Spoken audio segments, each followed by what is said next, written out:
കക്കൂസ് മാലിന്യം പുറത്തേക്കൊഴുക്കിയ ടോൾ പ്ലാസയിലെ ടോയ്ലറ്റുകൾ പഞ്ചായത്ത് അടച്ചുപൂട്ടി. മലപ്പുറം വെട്ടിച്ചിറ ടോൾ പ്ലാസയിലാണ് സംഭവം. പ്രശ്നം പരിഹരിക്കാൻ ആരോഗ്യവകുപ്പ് നൽകിയ കത്തിന് മറുപടി നൽകാത്തതിനെ തുടർന്നാണ് ആദവനാട് പഞ്ചായത്ത് അധികൃതർ ടോയ്ലറ്റുകൾ അടച്ചുപൂട്ടി സീൽ ചെയ്തത്.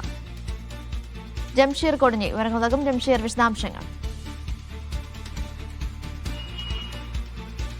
അനീഷ, കഴിഞ്ഞ കുറച്ചധികം നാളുകളായി ഇവിടുത്തെ ഈ ടോയ്ലറ്റുകളുടെ ടാങ്ക് നിർമ്മിച്ചതുമായി ബന്ധപ്പെട്ട് അശാസ്ത്രീയമായി നിർമ്മിച്ചതുമായി ബന്ധപ്പെട്ട് ഇവിടെ നിന്നുള്ള മലിനജലം പുറത്തേക്ക് ഒഴുക്കുന്നു എന്നുള്ള പരാതി വ്യാപകമായിരുന്നു. ഇവിടെ നിന്ന് ആ ടാങ്കിൽ നിന്ന് ഓടയിലേക്കും ഓട വഴി സമീപത്തെ തോടുകളിലേക്കും ഈ മലിനജലം എത്തുന്നു എന്നുള്ളതായിരുന്നു പരാതി. ഇത് നേരത്തെ തന്നെ ഉണ്ടായിരുന്നു. നൂറുകണക്കിന് ആളുകൾ വന്നു പോകുന്ന ഒരു പ്രദേശമായതുകൊണ്ട് തന്നെ വേഗത്തിൽ ഇങ്ങോട്ടേക്ക് മലിനജലം ഒഴുകുന്ന ഒരു സാഹചര്യം ഉണ്ടായിരുന്നു. ഇതുമായി ബന്ധപ്പെട്ട് നേരത്തെ പഞ്ചായത്ത് അധികൃതർ ഉൾപ്പെടെയുള്ളവർ ഈ ടോൾ പ്ലാസ അധികൃതർക്ക് കത്ത് നൽകിയിരുന്നു.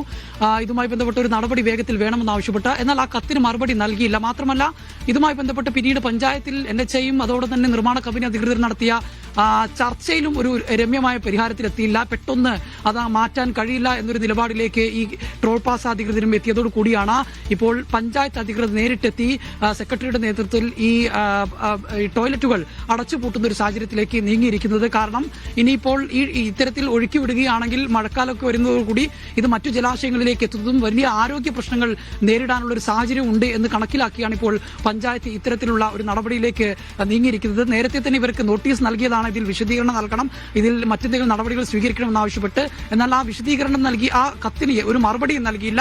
മാത്രമല്ല, ഇവരുമായി നടത്തിയ ചർച്ചയിലും ഒരു കൃത്യമായ മറുപടിയോ നൽകാത്തൊരു ഒരു സമീപനമാണ് അവരുടെ ഭാഗത്തുനിന്ന് സ്വീകരിച്ചത്. വളരെ പെട്ടെന്നൊന്നും ഇതിൽ മാറ്റം വരുത്താൻ കഴിയില്ല എന്നൊരു നിലപാട് അവർ സ്വീകരിക്കുന്നു. ഇതോടുകൂടിയാണ് പഞ്ചായത്ത് ഇതിൽ നടപടിയെടുത്തത്. ഇപ്പോൾ പൂട്ടിയപ്പോൾ ഈ ടോയ്ലറ്റുകളെല്ലാം പൂട്ടിയപ്പോൾ ഇതിലൊരു നടപടി എടുക്കാം എന്നൊരു ഉറപ്പ് അവർ നൽകിയെന്ന് പറയുന്നുണ്ട്. ഏതായാലും ഈ ടോയ്ലറ്റ് അശാസ്ത്രീയമായി നിർമ്മിച്ച ടോയ്ലറ്റുകളുടെ ടാങ്കുകൾ മാറ്റുന്നത് ഉൾപ്പെടെയുള്ള നടപടികൾ സ്വീകരിച്ചതിന് ശേഷമേ ഇനി ഈ ടോയ്ലറ്റുകൾ തുറന്നു നൽകൂ എന്നുള്ള ഒരു നിലപാടിലാണ് ഇപ്പോൾ ആദവനാട് പഞ്ചായത്ത് ഉള്ളത്.